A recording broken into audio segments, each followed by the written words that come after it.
সাল্লাল্লাহু তাআলা আলাইহি ওয়াসাল্লাম রওজায়ে পাকে আপনাদের শুকর আদায় করছি। প্রতি জুমার ন্যায় আজকেও আপনারা আল্লাহর ঘর মসজিদে আজান দেওয়ার সাজ্জাদে উপস্থিত হয়েছেন। আমি গুনাহগারকেও আপনাদের সামনে দাঁড়িয়ে কিছু বলার সুযোগ এবং তৌফিক দান করেছেন। রব্বুল আলামিনের দরবারে সকলে শুকরিয়া দান। আরেকটি বার বলি আলহামদুলিল্লাহ, আরেকটু মহব্বতের আওয়াজ দিয়ে বলি আলহামদুলিল্লাহ। আপনাদের তো কষ্ট হওয়ার কথা না, যেহেতু কষ্ট হওয়ার কথা আমার, যে আমি শহর থেকে এখানে আসলাম, ক্লান্ত হওয়ার কথা আমার। দেখা যাচ্ছে আমার চাইতেও আপনারাও বেশি ক্লান্ত। আর একটু মহব্বতের আওয়াজ দিয়ে বলি আলহামদুলিল্লাহ। মাহে রমজানুল মুবারক আস্তে আস্তে এখন প্রায় শেষের দিকে। রমজান আজকে আমরা কয়টা সেহরি খেয়েছি? আজকে রমজান কয়টা? হ্যাঁ, সব। তাহলে অর্ধেক কি শেষ। আমরা কতটুকু আমল করেছি, আল্লাহকে আমরা কতটুকু রাজি করতে পেরেছি, সন্তুষ্ট করতে পেরেছি, আল্লাহ মালুম জানে। আল্লাহ যেন আমাদের সকলের সিয়াম, সাধনা, ইবাদত, বন্দেগী, কোরআন তেলাওয়াত, তারাবি, সেহরি, ইফতারি কবুল আর মঞ্জুর করে। আমিন। আরেকটু জোরে বলুন না আমিন।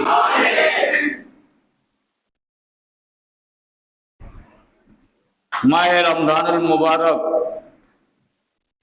আসলে মানুষের মধ্যে একটা মানুষ চিন্তা করে, হ্যাঁ রমজান আসতেছে, খাবো কি, কিভাবে খাবো, কোত্থেকে ইনকাম করব।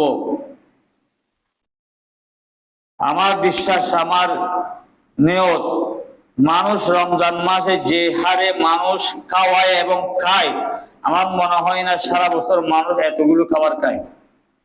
ঠিক না? এগুলো আল্লাহর পক্ষ থেকে ব্যবস্থা হয়ে যায়, কারণ মাহে রমজানুল মুবারক রহমত এবং মাগফিরাত, নাজাতের মাস। জোরে বলুন না সুবহানাল্লাহ।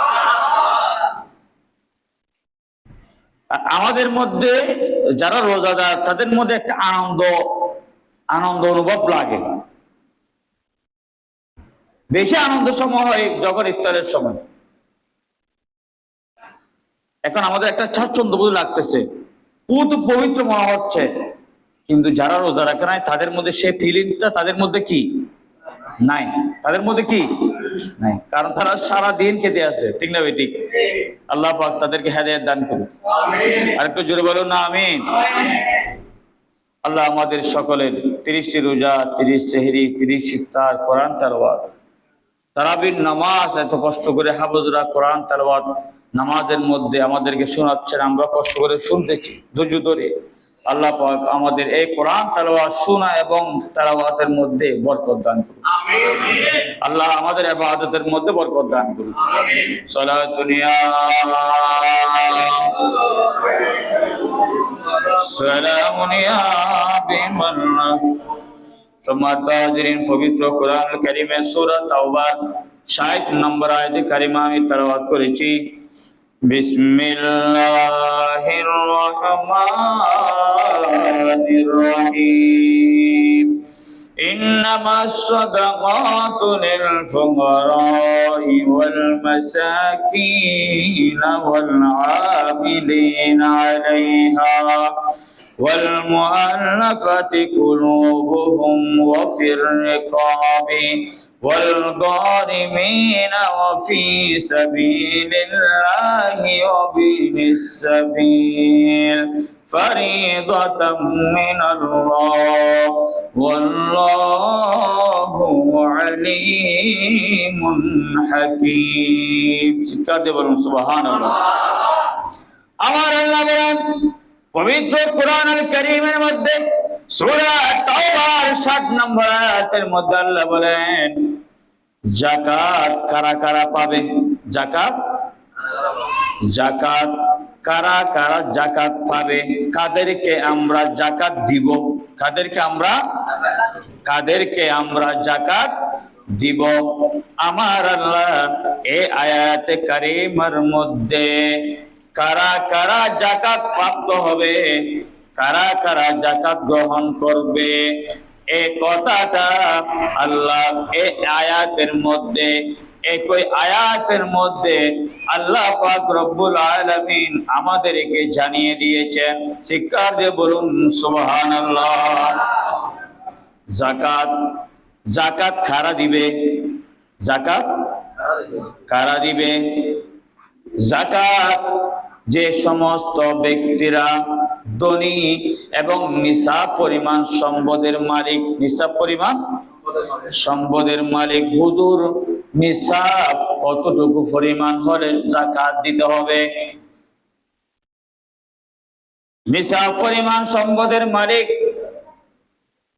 আপনার কাছে আমার কাছে যদি 52 তোলা রূপা, 52 তোলা রূপা, 7.5 তোলা স্বর্ণ যদি আমাদের কাছে কারো কাছে একটি বছর মজুদ থাকে, কয় বছর? 1 বছর স্বর্ণ বা রূপা যদি আমাদের কাছে 1 বছর স্থায়ী থাকে, আমার রাসূল বলেন ওই বান্দার উপর নর নারী, নারী পুরুষ সকলের জন্য যাকাত দেওয়া আমি আল্লাহ তাদের উপর ফরজ করে দিয়েছি। যদি স্বর্ণ আছে, রূপা আছে, তাও দিতে হবে। স্বর্ণ নাই, রূপ নাই, সে পরিমাণ ব্যাংকের মধ্যে টাকা আছে। ব্যাংকের মধ্যে কি আছে? ব্যাংকের মধ্যে টাকা আছে। স্বর্ণ পরিমাণ, রূপ পরিমাণ কি আছে? টাকা আছে। আমার রাসূল বলেন অবশ্যই অবশ্যই ওই বান্দার উপর আল্লাহ যাকাত ফরজ করেছেন। স্বর্ণ থাকলেও রূপ থাকলেও দিতে হবে। সেই পরিমাণ যদি ব্যাংকে বা আপনার কাছে প্রয়োজনীয় খরচ ছাড়া যদি টাকা থাকে, সম্পদ থাকে, ব্যাংক অ্যাকাউন্টে টাকা থাকে, তাহলে আপনাকে অবশ্যই যাকাত দিতে হবে। জোরে বলুন না সুবহানাল্লাহ। যাকাত এটি আরবি শব্দ। যাকাত এটি কি শব্দ? যাকাত শব্দের অর্থ হলো বৃদ্ধি হওয়া। কি হওয়া? পবিত্র হওয়া। কি হওয়া? পবিত্র হওয়া। কি পবিত্র হওয়া? আপনার কাছে যে সম্পদগুলো আছে সে সম্পদগুলো থেকে যখন আপনি যাকাত দিয়ে দিবেন, বাকি সম্পদগুলো আল্লাহ আপনার সম্পদগুলোকে পবিত্র করে দিবেন। বাকি সম্পদগুলোকে কি করে দিবেন? কেউ যদি যাকাত না দেয়, রেখে দেয়, তাহলে ধরে নেবেন ওই সম্পদগুলো অপবিত্র। ওই সম্পদগুলো কি? তাহলে বোঝা যাচ্ছে যাকাত দেওয়া মানে নিজের সম্পদকে হালাল করে নেওয়া। জোরে বলুন না সুবহানাল্লাহ। নিজের সম্পদকে পবিত্র করে নেওয়া, নিজের সম্পদকে আরো বৃদ্ধি করা। জোরে বলুন না সুবহানাল্লাহ। তাহলে কাদের উপর যাকাত ফরজ আমরা বুঝতে পারছি। 52 তোলা রূপা, 7.5 তোলা কি স্বর্ণ যাদের আছে, সে পরিমাণ টাকা আছে, আল্লাহ তাদের উপর যাকাত ফরজ করেছে। আল্লাহ পাক আমাদের সবাইকে দেওয়ার তৌফিক দান করুন। সালাতুনিয়া সালামুনিয়া। এখন এই যাকাত আপনি কাদেরকে দিবেন? আপনি এই যাকাত কাদেরকে দিবেন? এই যাকাত কারা নিবে? আমার আল্লাহ সূরা তাওবার মধ্যে 10 নম্বর পারা 6 নম্বর পৃষ্ঠায় সূরা তাওবার 60 নম্বর আয়াতের মধ্যে আল্লাহ বলে দিয়েছেন, বিসমিল্লাহির রহমানির রহিম, ইন্নামাস সাদাকাতু লিল ফুকারা। শিক্ষা দিয়ে বলুন সুবহানাল্লাহ। 1 নম্বর, এই যাকাত গ্রহণ করতে পারবে ফকির। কারা? আরেকটু জোরে বলুন না। ফকির। দ্বিতীয় নম্বর আমার আল্লাহ বলেন ওয়াল মাসাকিন, এবং মিসকিনরা। কারা? মিসকিনরা। ওয়াল আমিলিনা আলাইহা, এবং জাকাতের কাজ যারা করে, জাকাত যারা কালেকশন করে এবং সংগ্রহ করে, ওই সমস্ত ব্যক্তিরাও জাকাত খেতে পারবে। আপনারা আমরা তাদেরকে জাকাত দিতে পারবো। জোরে বলুন সুবহানাল্লাহ। কয় নম্বর গেল? 3 নম্বর। 4 নম্বর আমার আল্লাহ বলেন ওয়াল মুআল্লাফাতি কুলুবুহুম, যারা আমাদের অন্যান্য ধর্ম ত্যাগ করে, যারা মুসলিম ধর্ম গ্রহণ করে, তাদেরকে মুসলিম, ইসলাম শান্তির ধর্ম, ইসলাম মানবতার ধর্ম, ইসলামের প্রেম ভালোবাসা তাদের অন্তরে জাগ্রত করার জন্য আমার আল্লাহ বলেন তোমরা তাদেরকেও যাকাত প্রদান করো। কয় নম্বর গেল? 5 নম্বর আমার আল্লাহ বলেন ওয়াফির রিকাব, ওয়াফির রিকাব, দাস মুক্তি। দাস, এখন তো দাস মুক্তি নাই, ওই সময় ছিল আর কি। জোরে বলুন না সুবহানাল্লাহ। এখন তো দাস মুক্তি নাই। 6 নম্বর আমার আল্লাহ বলেন ওয়াল গারিমিন, ঋণগ্রস্ত ব্যক্তিদেরকে। ঋণগ্রস্ত অনেক ভাই আছে, কোটি কোটি টাকার ঋণ, লাখ লাখ টাকার ঋণ, সে কষ্টের মধ্যে আছে। আপনি চাইলে আপনার জাকাতের একটি অংশ সে যদি নিতে চায়, আপনি চাইলে ঋণগ্রস্ত ব্যক্তিকে আপনি জাকাত দিতে পারবেন, সে নিতে পারবে। চিৎকার দিয়ে বলুন সুবহানাল্লাহ।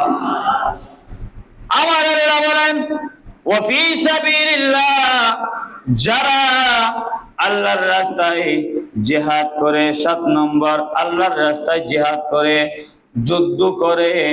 আমার আল্লাহ বলেন বান্দা তোমরা তাদেরকে যাকাত দিতে পারবে, তারাও তোমাদের কাছ থেকে যাকাত নিতে পারবে। 8 নম্বর হলো আমার আল্লাহ বলেন ওয়াবিনিস সাবিল, যারা মুসাফির, যারা কি, যারা কি মুসাফির, মুসাফির ব্যক্তিরাও যাকাত নিতে পারবে, আমরা তাদেরকেও যাকাত দিতে পারবো। হুজুর বলুন না সুবহানাল্লাহ। কয়টি হলো? হুজুর বলুন না কয়টি? যাকাত কয় লোকে নিতে পারবে? 8 প্রকার লোকে নিতে পারবে। কয় প্রকার? হুজুর বলুন না কয় প্রকার? কে বলছে? কে বলছে?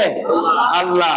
ইন্নামাস সাদাকাতু লিল ফুকারা, 1 নম্বর হলো ফকির, 2 নম্বর মিসকিন, 3 নম্বর যারা যাকাতের কাজ করে, 4 নম্বর হলো যারা মুসলিম, 5 নম্বর হলো যারা দাস মুক্তির জন্য, 6 নম্বর হলো ঋণগ্রস্ত ব্যক্তিদেরকে, 7 নম্বর হলো যারা আল্লাহর রাস্তায় জিহাদ করে, 8 নম্বর হলো যারা মুসাফির। জোরে বলুন না সুবহানাল্লাহ।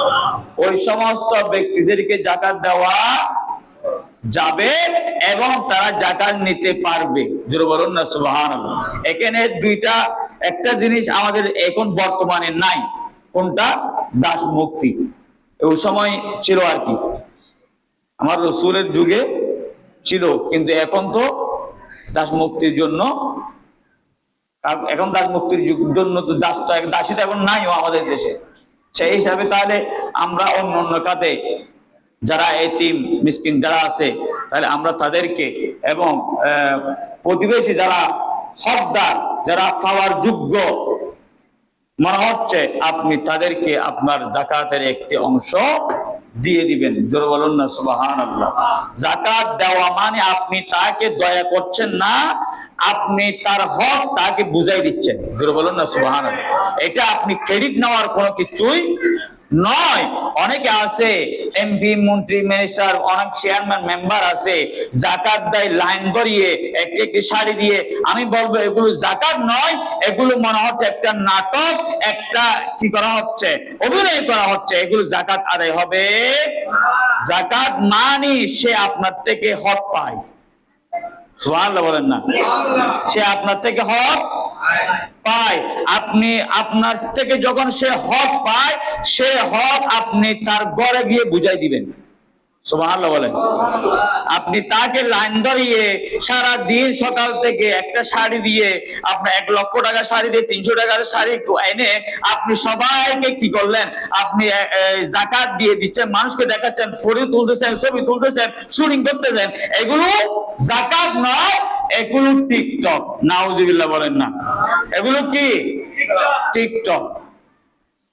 যাকাত দিবেন এমন ভাবে তার ঘরে গিয়ে তার হক তাকে আপনি সুন্দর করে কেউ না দেখে মতো বুঝাই দিয়ে আসবেন। জোরে বলুন না সুবহানাল্লাহ। এগুলো দিলে তার লাভ না, বরং আপনার লাভ। কিরকম লাভ? আপনার শরীর পবিত্র, আপনার বাকি অংশ টাকা যে ব্যাংকে আছে, সম্পদ আছে, স্বর্ণ আছে, রূপা আছে, ওই সম্পদ গুলো ওগুলো দেওয়ার কারণে পবিত্র হয়ে যাবে। ওগুলো না দেওয়া পর্যন্ত আপনার সম্পদ, আপনার ব্যাংকের টাকা কখনো পবিত্র হবে। ওগুলো যতক্ষণ না দিবেন না, ততক্ষণ আপনার সম্পদ, আপনার টাকা, আপনার সম্পদ অপবিত্র। সেই জন্য আল্লাহ পাক আমাদের সবাইকে কার কত টাকা যাকাত আছে হিসাব করে যাকাত দেওয়ার আল্লাহ আমাদের সবাইকে তৌফিক দান করুন। আর একটু জোরে বলেন না আমিন। আমি অনুরোধ করব, যাকাতটা তাদের বাসায় গিয়ে গোপনে, কেউ না দেখে মতো ছবি না তুলে, পরিশাসন না করে, কাউকে না বলে আপনি হিসাব করে আপনার কত টাকা আছে, আপনার আগে দেখবেন আপনার ভাইয়ের মধ্যে কেউ আছে কিনা, আপনার প্রতিবেশীর মধ্যে কেউ আছে কিনা, আত্মীয়স্বজনের মধ্যে কেউ আছে কিনা যাকাত নেওয়ার, আপনি তাদেরকে আপনার যাকাত গুলো কি করে দিবেন, বুঝাই দিবেন। আল্লাহ আমাদের সবাইকে দেওয়া তৌফিক দান করুন। সালাতুনিয়া সালামুনিয়া। সম্মানিত হাজিরিন, তাহলে আজকে 16 রোজা শেষ। আমরা আজকে 17 তারাবি কি করব? আজকে 17 তারাবি আমরা কি করব? তাহলে এরপরে আমাদের আগামী 20 রমজান আমাদের ইতিকাফ প্রবেশ করবে। জোরে বলুন না সুবহানাল্লাহ। কি রমজান? অর্থাৎ 21 তারিখ রাত, ওই দিনেই সন্ধ্যায় আসরের নামাজের পরেই প্রত্যেক মসজিদে, অর্থাৎ যেখানে 5 ওয়াক্ত আযান হয়, 5 ওয়াক্ত জামাত হয়, এবং জুমা মসজিদে, প্রত্যেক মসজিদে ইতিকাফ করতে হবে। জোরে বলুন না সুবহানাল্লাহ। ইতিকাফ পাড়ার মহল্লা থেকে, একটি মসজিদের সমাজের পক্ষ থেকে যে কোনো একজন আদায় করলে সবার পক্ষ থেকে আদায় হয়ে যাবে।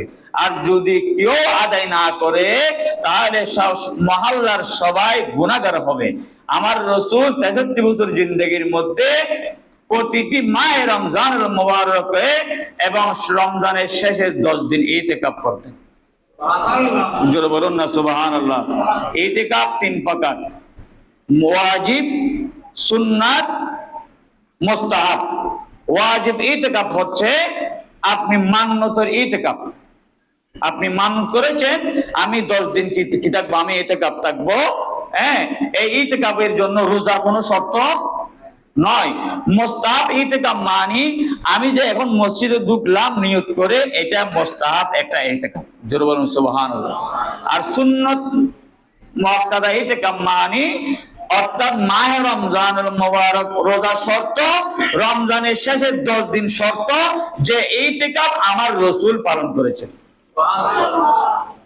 সে ইতিকাফ কারি অবশ্যই যেখানে জুমা হয়, 5 ওয়াক্ত নামাজ হয়, জামাত হয়, অবশ্যই সেই মহল্লা থেকে যে কোনো একজন যদি ইতিকাফ করে, আমাদের সকলের পক্ষ থেকে আদায় হয়ে যাবে। আর যদি কেউ আদায় না করে, অবশ্যই আমরা সবাই মহল্লাবাসী, এলাকাবাসী সবাই গুনাহগার হব।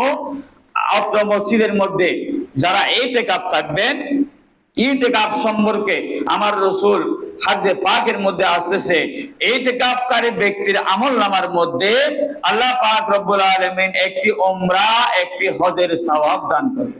সুবহানাল্লাহ। উমরা এবং হজের লাখ লাখ টাকা খরচ করে মেশে উমরা হজে যাচ্ছে না, হজে যাচ্ছে না। আমার রাসূল বলেন যে ব্যক্তি আল্লাহকে রাজি করার জন্য মাহে রমজানুল মুবারকের মধ্যে আল্লাহর ঘর মসজিদে ইতিকাফ থাকবে, ওই সমস্ত ব্যক্তিদের